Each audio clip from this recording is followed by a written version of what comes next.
Mr. Ballard, Here. Mr. Cunningham, Here. Mr. Taylor, Present. Mr. Elliott, Here. Mr. Hilsinger, Here. So we have 5. We need a motion to accept the minutes from the executive meeting of January 24th.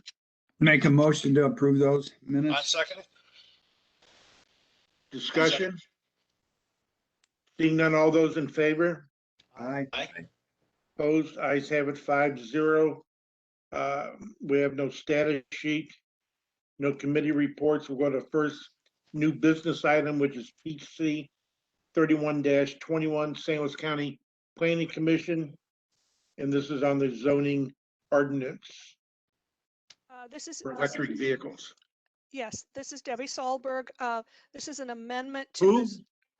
this is an amendment to the zoning ordinance pertaining to electric vehicle charging. We are recommending approval. The electric charging code requires a certain number of electric vehicle supply equipment spaces and a certain number of electric vehicle ready parking spaces that for parking lots in unincorporated St. Louis County.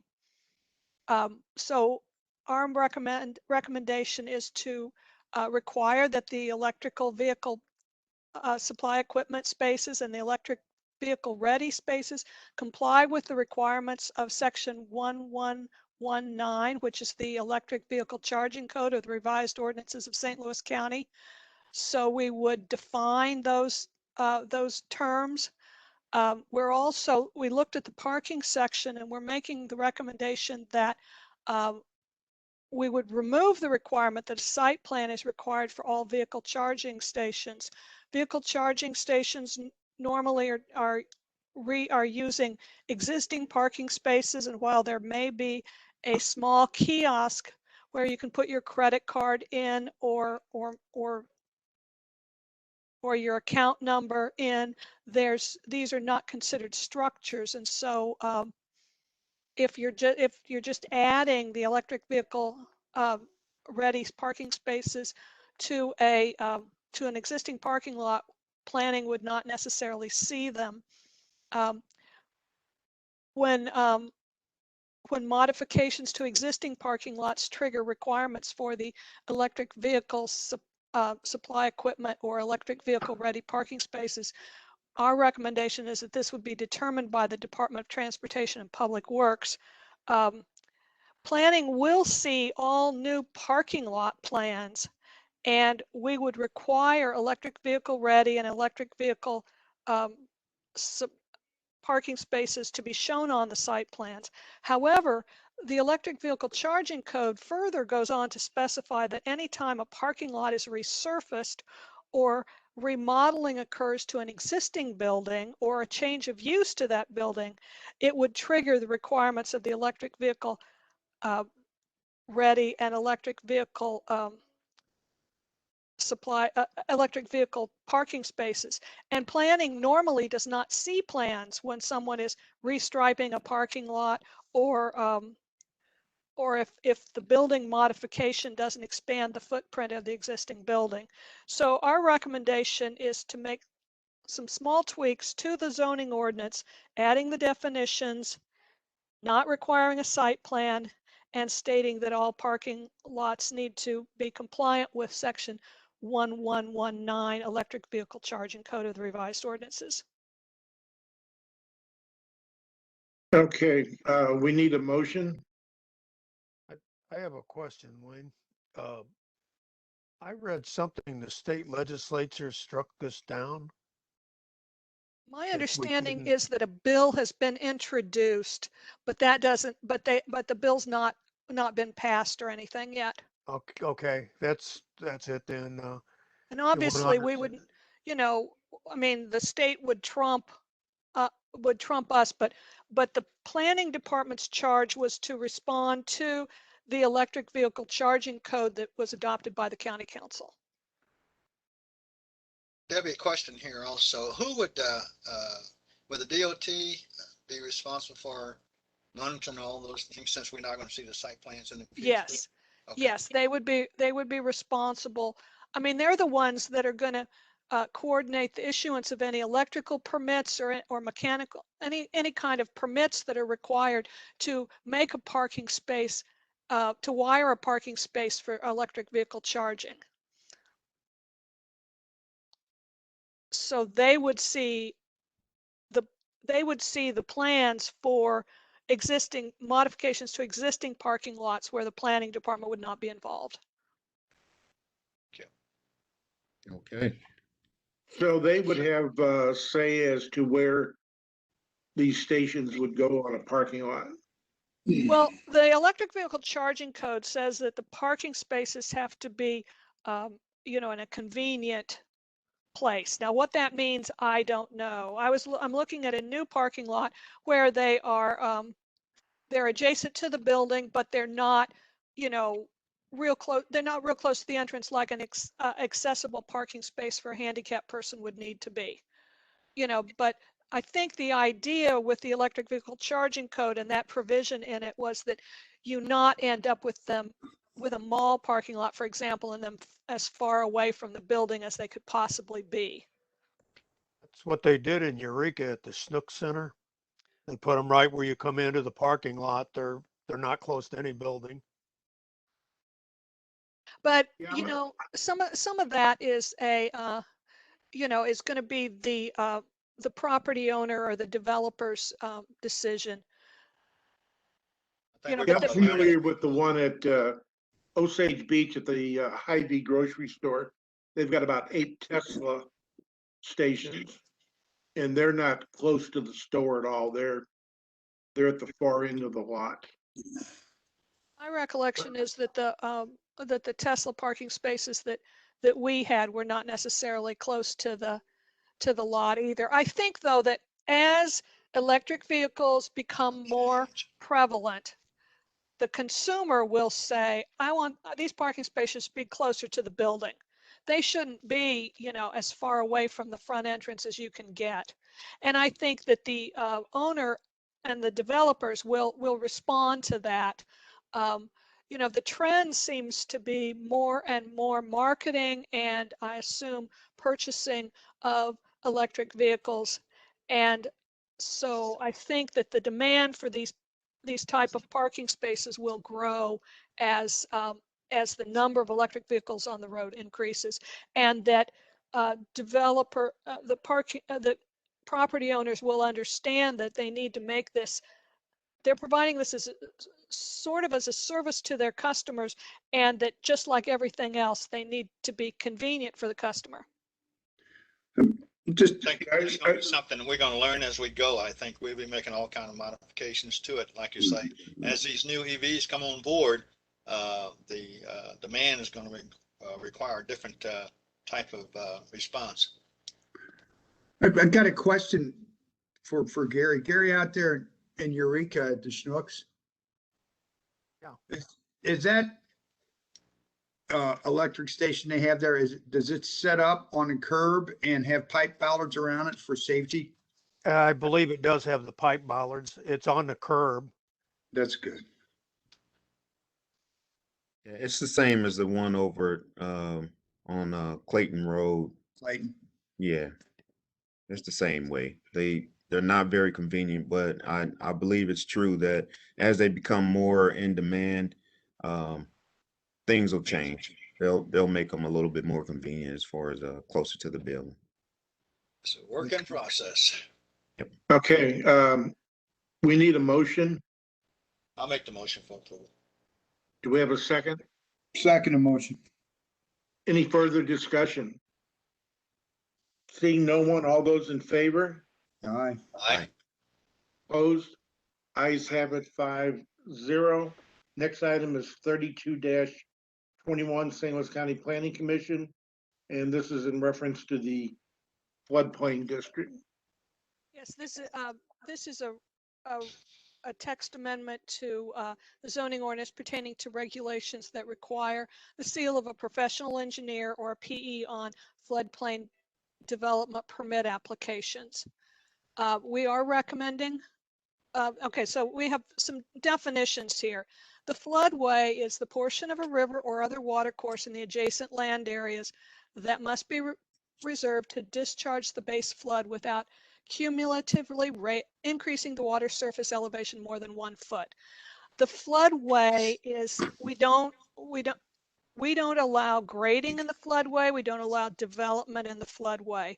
And so while you take the floodway into consideration with your floodplain study, you're not to mess around with it. You're not to, not to put dirt in it, not to take dirt out. It's supposed to stay as the natural water course. The special flood hazard area, also referred to as the 100-year floodplain or the floodplain, is where there is a 1% change in any given year of the land, chance, not change, in any given year of the land flooding. And the flood fringe also was also referred to as the 500-year floodplain, where there is a 0.2% chance in any given year of the land flooding. So you have generally you'll have a creek or a river that's in the floodway. Then on either side of it, you'll have an area that's the special flood hazard area, which we also refer to as the floodplain. And then beyond that, you have the flood fringe, unless there's a big drop off or a big cliff. But the flood, so if you have a federally insured loan for your home, you have to have flood insurance if your structure is in the special flood hazard area or the floodplain, but you're not required for loan underwriting if you're in the flood fringe. So the purpose of this amendment was to allow some flexibility in when a professional engineer had to sign had to seal the project, because all projects that are located within the floodplain or that 1% in any given year chance of flooding currently require a PE seal. The amendment that we're looking at today would allow extremely minor work within the floodplain to be exempted from this requirement. For example, if someone was replacing an existing retaining wall or expanding their driveway slightly, these exceptions would only be made for very minor projects. All work adjacent to the floodway would require the PE seal, and the planning department is not determining when there's an exception. The determination when the exception is appropriate would be made by the Department of Transportation and Public Works, who reviews the floodplain study that is submitted, and also reviews any grading on property. So it's just to allow, and there have been requests from utility companies who were making small changes in property in the floodplain, and there have also been this was driven by a request by the Department of Transportation and Public Works. This was not something that planning came up with, but so we are recommending. So basically what we've said is that, well, there's some changes in the report because the Department of Transportation and Public Works name is not referred to as that in the report. It was referred to the Department of Highways and Traffic, and in the current zoning ordinance. And but basically we're adding as directed in in I think 2 places in the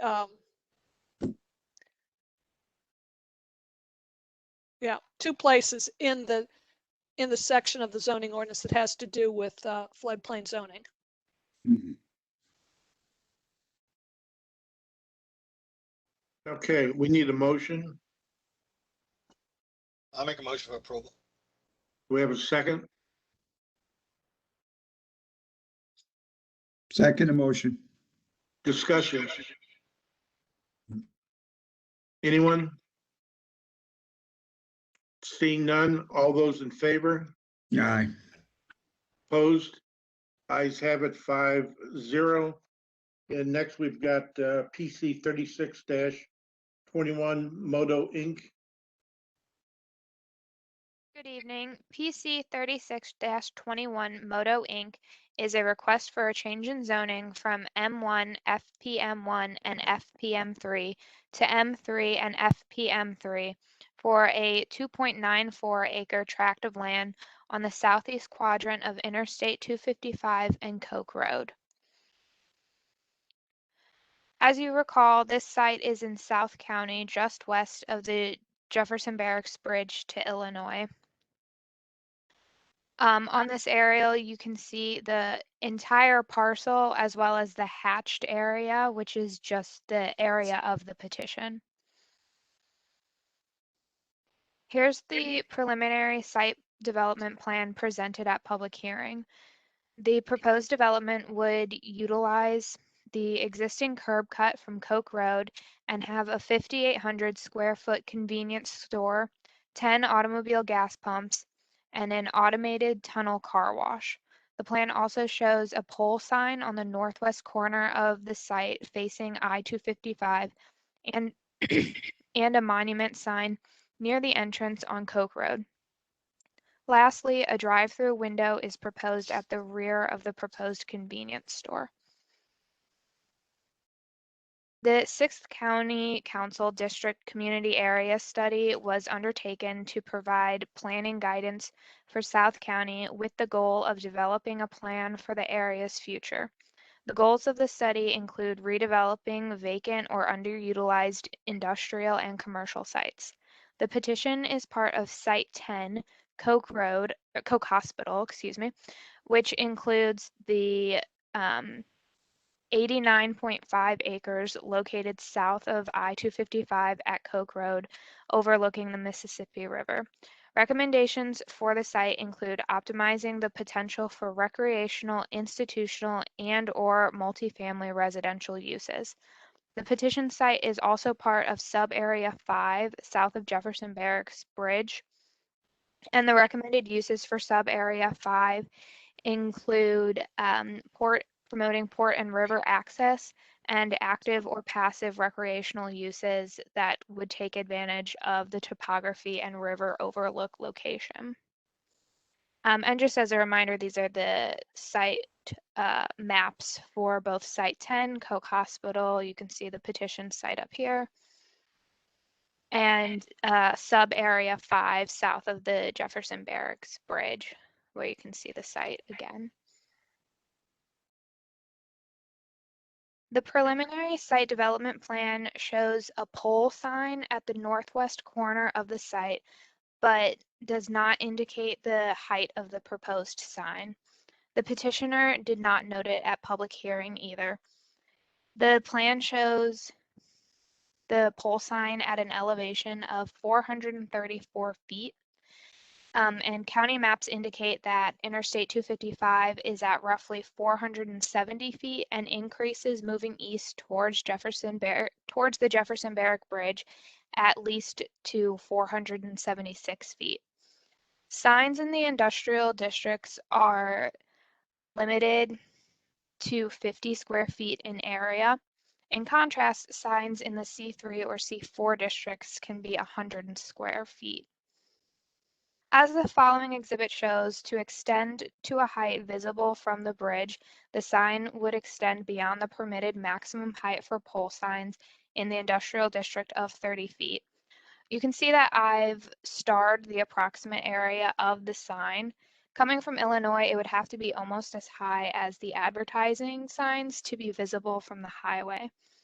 The department finds that even a 30-foot tall pole sign would be out of character and scale with the surrounding area and demonstrates the commercial nature of the proposed use.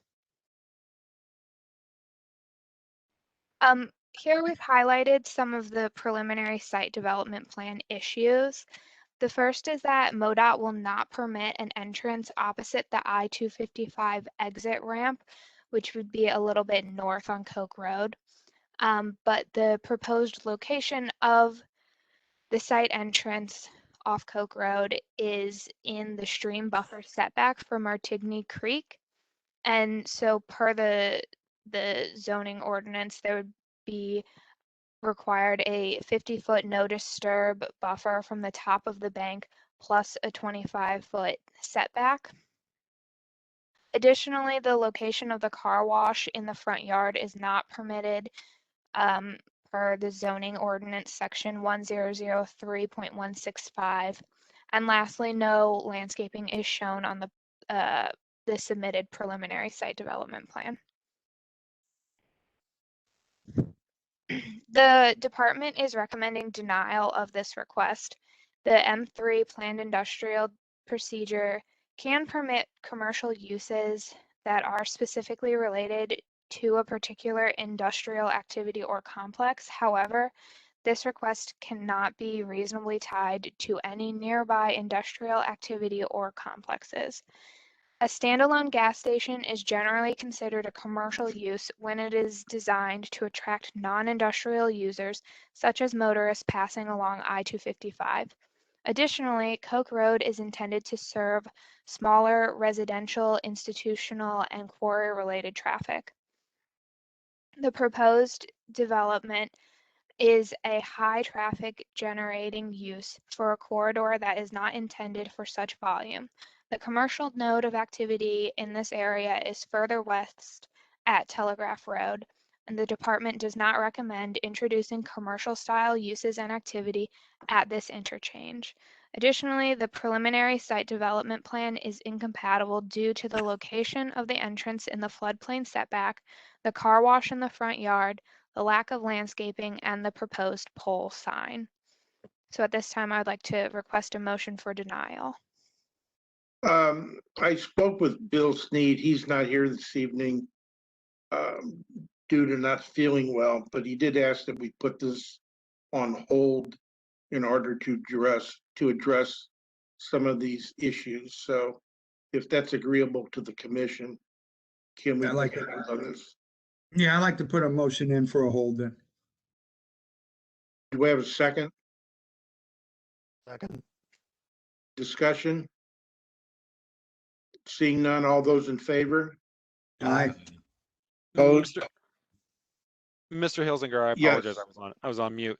Is there further information that the department can, go back to the petitioner and get? Is there something specific that staff should be attempting to address?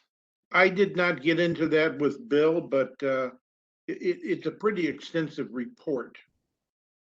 And I think the general feeling was to have a little more time to spin with that. And I'm kind of in agreement with Bill on this.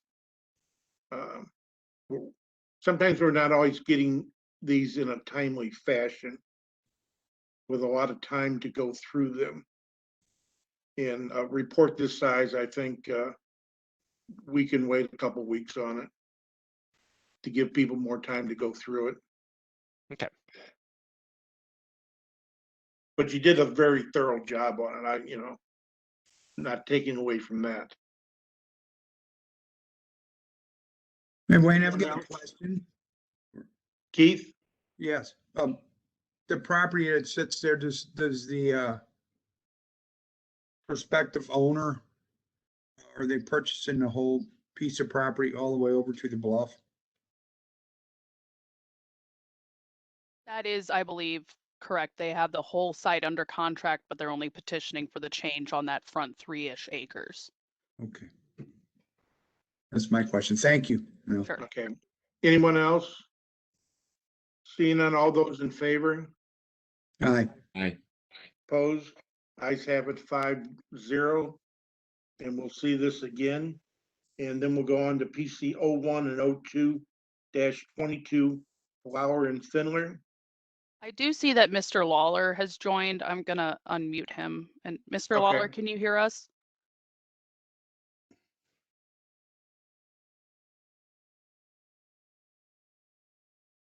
I don't hear him, but he has joined.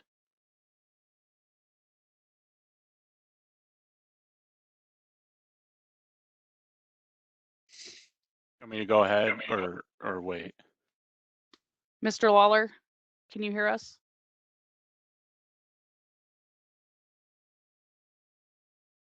I suppose go ahead.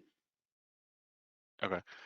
Before you, good evening, commissioners. Before you, this evening is PC 01 and 02-22 Flower and Findler Inc., which is a request for a change in zoning from R1 and NU to R1A with the PEU in the R1A for a 9.5 acre tract located on the north side of Hawkins Road, approximately 277 feet west of Bowles Avenue.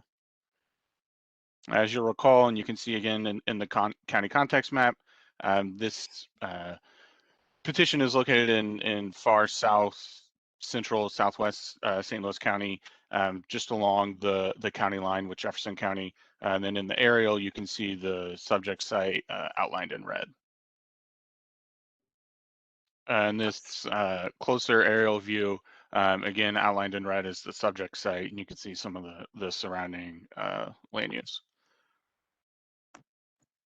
So the preliminary site development plan that was submitted by the petitioner indicates 18 single-family detached lots with a minimum lot size of 10,752 square feet and an average lot size of 14,530 square feet.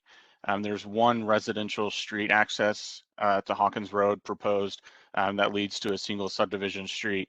There are two common ground areas. They're outlined in green, one at the north end of the site and one abutting Hawkins Road, totaling approximately 2.86 acres. In each common ground area, there is a single water detention basin, making two water detention basins across the site in total. Some recommended revisions to the site development plan. The department is recommending maintaining the 18 single-family detached lots. However, the County Department of Transportation has determined that only one access point will be permitted to Hawkins Road. As you can see, lot 18, which is outlined in red, is not shown as having frontage on the internal subdivision street, but rather on Hawkins. We're recommending revisions to the plan to where all lots need to have frontage on the new internal subdivision street due to the access control. A revised site design showing all lots with frontage on the internal subdivision street can be considered during the site development plan review stage and brought before the Planning Commission for final passage. Additionally, some landscaping requirements would be an average of 3 new trees per lot with a minimum of 2 new trees per lot due to approximately 50% of the existing tree cover being removed. And then plantings are recommended to be installed along lots 14 through 17. You can see sort of the general location of where those plantings would go in that sort of green box rectangle. The purpose would be to serve as a buffer adjoining those properties, buffer to those adjoining properties. If you'll recall, PC 31 and 3219 Flower and Findler, this request is very similar, both in the number of lots and the size of lots, and was also a request for a change in zoning to R1A with a PEU. So at this time, we are recommending approval. The R1A 22,000 square foot residence district is a logical extension of the prevailing zoning pattern in the area. Additionally, in the same vein, the single family detached residences proposed are compatible with surrounding land uses. The PEU procedure gives the county more control over development conditions to ensure compatibility with the surrounding development. Some of the specific conditions of development would include limiting the development to 18 single family lots, only the one residential street access, requiring lot 18 be reoriented to have frontage on that internal subdivision street, extensive landscaping, including the use of Missouri native plants and the average of 3 new trees per lot with a minimum of 2 new trees per lot. Additionally, any proposed monument sign should be rustic in nature to help preserve and maintain the semi-rural character of the area. So at this time, I would ask for a motion for approval. Okay, we need a motion. I'll make a motion for approval. We have a second? Anyone? I'll second it, Wayne. We have a second from Mr. Ballard. Discussion. Yeah, I've got a question on lot 18. How big is that lot? Give me one moment. It's the largest lot on the site, just over 33,000 square feet. So that's 2 acres, It's about 2/3 of an acre. just 2/3 of an acre. Okay. Yeah, give or take. Yeah. So is the developer going to carve that out of there then? Because I don't see a way that they can give them an access without So cutting the yeah. lot sizes on the other lots. So County Department of Transportation is requiring only one access off of Hawkins. So we're recommending that, I mean, if the developer can revise the site design to accommodate 18 lots, all with frontage on that internal street, the department feels that that sort of revised design can be reviewed during site development plan review. Ultimately, the Planning Commission would have to approve that design. The department feels that 18 lots on this site is appropriate, but we do understand that the County Department of Transportation only wants one access point onto Hawkins Road. And as submitted, the plan shows lot 18 as, I mean, there isn't a driveway shown, but there's no frontage for lot 18 onto that internal street. It only has frontage on Hawkins. So that the site would have to be reconfigured. If the developer can reconfigure that in such a way to keep 18 lots, we would review that and consider that. If it is the case that only 17 lots could be built, that the developer can propose that as well. So I guess the question I'm asking, if they carve that out and sell that individually to somebody else, an individual, would the individual be able to go to the Department of Transportation and get permission to put a? So Go ahead, Jacob. I'll jump in. They won't be able to subdivide the parcel as part of the subdivision with a PEU and just sell off a portion of it as though it's not part of the PEU.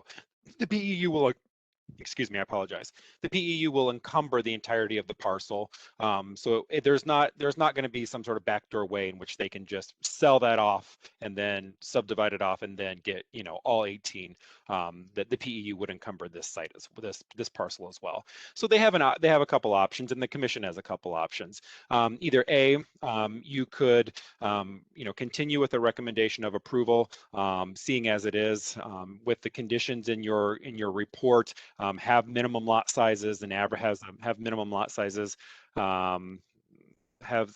to control lot size, or you can request that the petitioner provide for you a new revised preliminary site development plan showing how they would do that. And if they did that, they could show either A, that some of the lots could grow, some of the lots could shrink. It'll be dependent upon what the petitioner can come up with. What was just approved, do they have to come back and show us how they're going to reorganize this to include that 18th lot? So if the commission did move forward approving a letter of recommendation, and it was approved and the PEU was issued by the council, then yes, the site development plan does have to come back in front of the commission for ultimate approval. Okay. Thank you, sir. Okay, anyone else? Seeing none, we have a motion for approval. All those in favor? Aye. Aye. Opposed? Ayes have it. I'm not sure if we've got Steve on the call. Mr. Lawler, can you hear us? We see you on the list twice, but we're not hearing from you.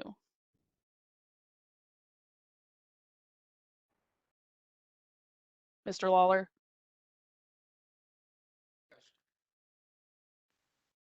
I think I heard. I I didn't hear hear him now. There he is. Did you Chief- cast a vote in approval, Mr. Lawler? Yes, I was having trouble getting on. Yes, I would vote for the approval. Okay. Okay, that approved in 6-0. And then we'll go to old business, letters for approval. First is PC 25-21 DLJ Lindbergh. So the letter of recommendation in your packet tonight is an approval consistent with what the information report you considered in October and last month in January, the conditions of development in the info report. As written, it would allow the drive-through in the location shown on the preliminary site development plan. In your packet, you also saw a cover memo and 2 correspondence items from the petitioner.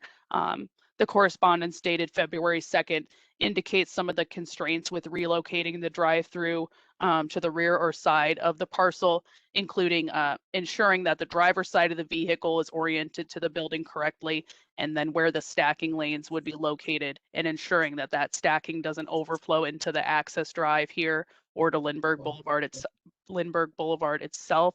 The department recognizes these constraints and left the language as written in the information report. But it is consistent with the approval from January 24th. And we're leaving the stormwater line alone. Right, that would be per MSD's standards at time of review. Okay, okay. We need a motion. So moved. We have a second All our seconds. discussion. Seeing none, all those in favor, Aye. Aye. opposed? Ayes have it 6-0. And we'll go on to PC 34-21, Stephen P. Link and Kathy M. Yeager. So this is a letter of recommendation for denial consistent with the commission's intentions from the January executive meeting. We need a motion. Make a motion for denial. Do we have a second? I'll second that. Discussion, anyone? Seeing none, all those in favor? Aye. Opposed? Aye. You oppose, Keith? No. Oh, okay, okay, 6-0. Yes. And then we'll go to PC 37-21, Insight Real Estate Investment Properties LLC. So this is a letter of recommendation for approval consistent with the recommendation of approval from the January executive meeting. Okay, we need a motion. So moved. We have a second. I second, Bill. Discussion. Seeing none, all those in favor?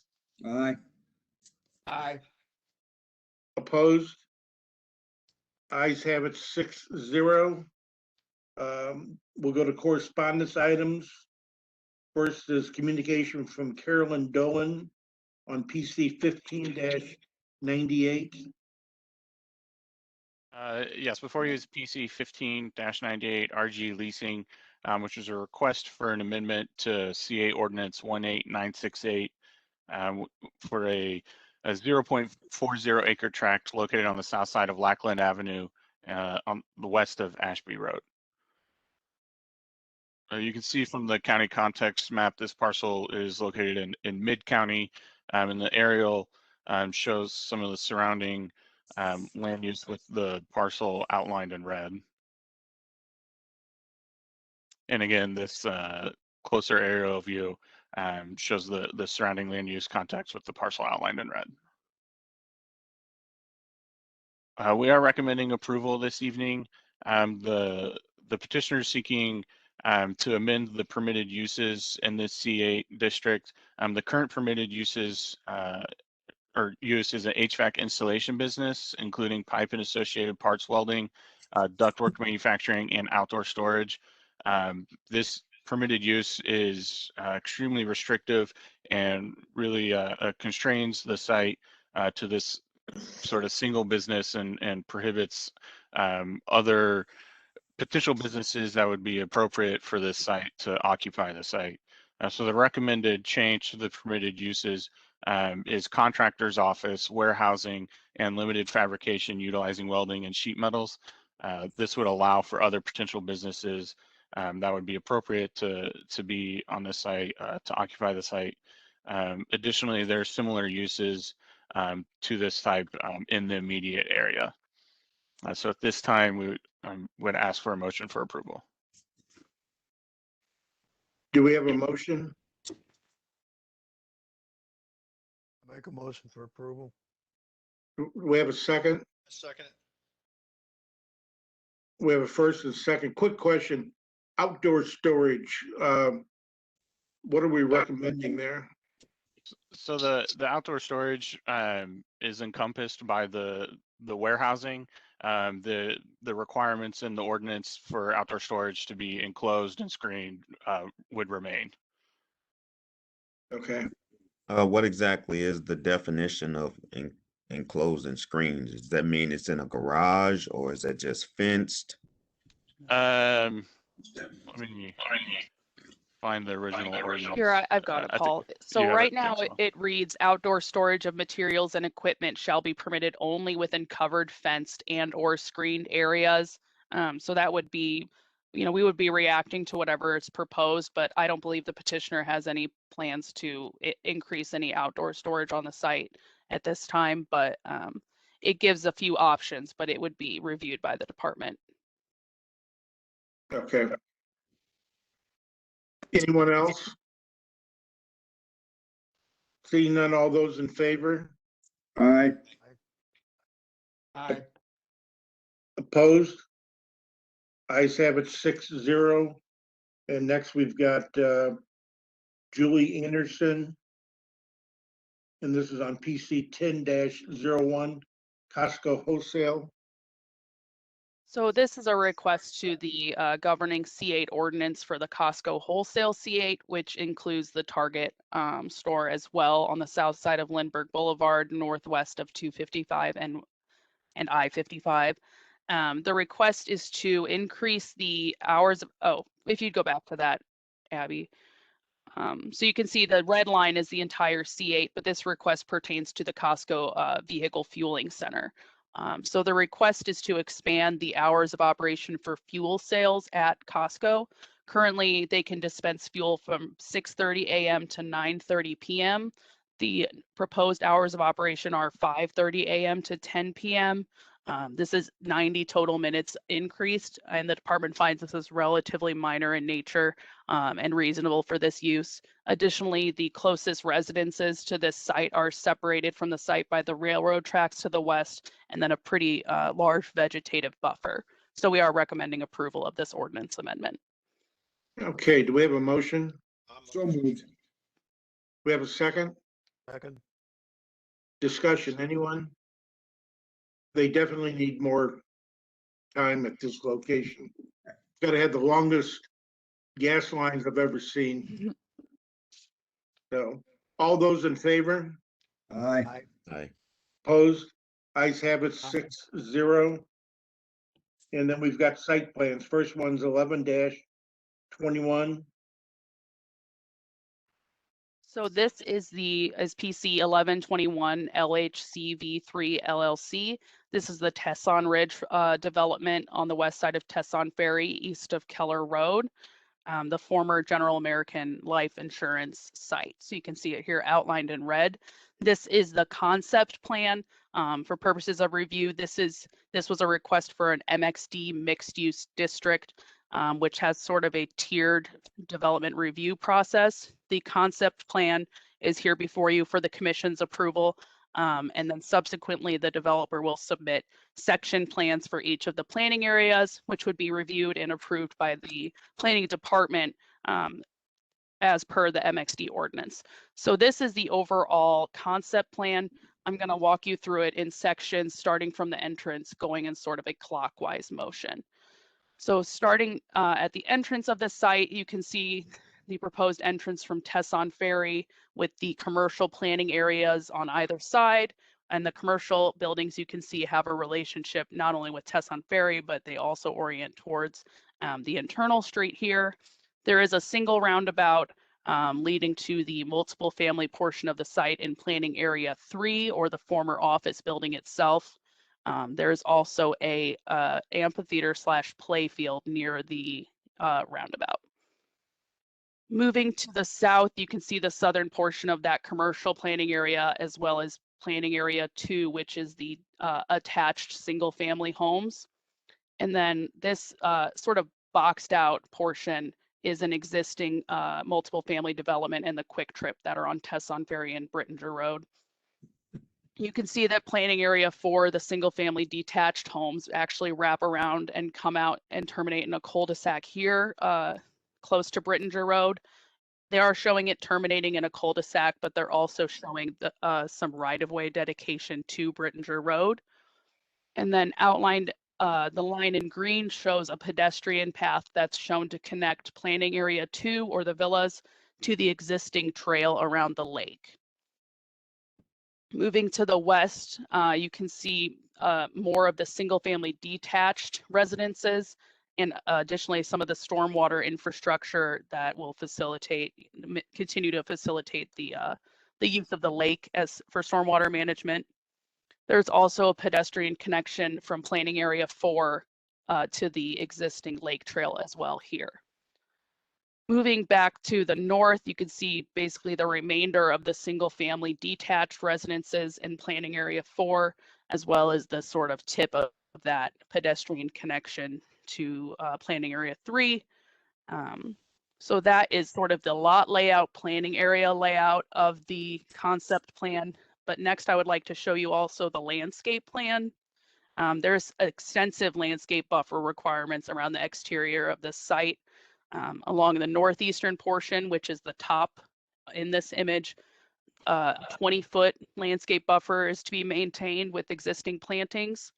Along the southeastern limits, which is abutting the multiple family homes and the Quick Trip over here on the right side of this exhibit, there is a 30-foot landscape buffer, which is made up of existing mature trees. Along Keller Road, which is the left side of this exhibit, there is a 50-foot wide landscape buffer, which in addition to maintaining existing mature trees is to be planted with 3 trees and 5 shrubs for every 20 linear feet. The reasoning behind this is where the site is opposite to Chatham Manor Drive and Rosestone Place, which are existing single family homes. And then along the south and southwestern portion of the site, or the bottom here, there is a 100-foot wide landscape buffer, which is to be made up of existing mature trees. So that is the concept plan. We are recommending approval, but I'd be happy to answer any questions. Okay, we need a motion. So moved. Second. I second it, Wayne. Okay, questions? No one? Seeing none, all those in favor? Aye. Aye. Opposed? Ayes have it 6-0. And next we've got PC 21 and 22-21 McBride Barrow Land Company. PC 21 and 22-21 McBride Barrow Land Company is a PEU in the R4, and this is a site development plan for your approval. You can see here the 15 single family detached lots, as well as visitor parking towards the south of the site, 2 basins throughout in the development, as well as a private access drive around the rear of the houses. Here you can see the proposed landscaping, including the trees for each of the individual lots. And this is the existing Walden Ridge sign, which will be used in place as an identifier for both the Towns at Walden Ridge, which is this development, as well as the existing Walden Ridge subdivision.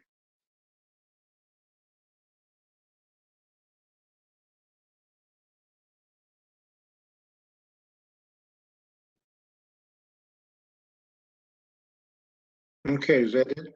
Oh, yes, sorry. That's all right. No problem, no problem. We need a motion. I'd like to make a motion for approval. Second, I'll second it, Lawler. discussion, anyone? Seeing none, all those in favor? Aye. Aye. Aye. Opposed? Ayes have it 6-0. The last one is PC 292-87 Shell Oil Company, essentially Starbucks.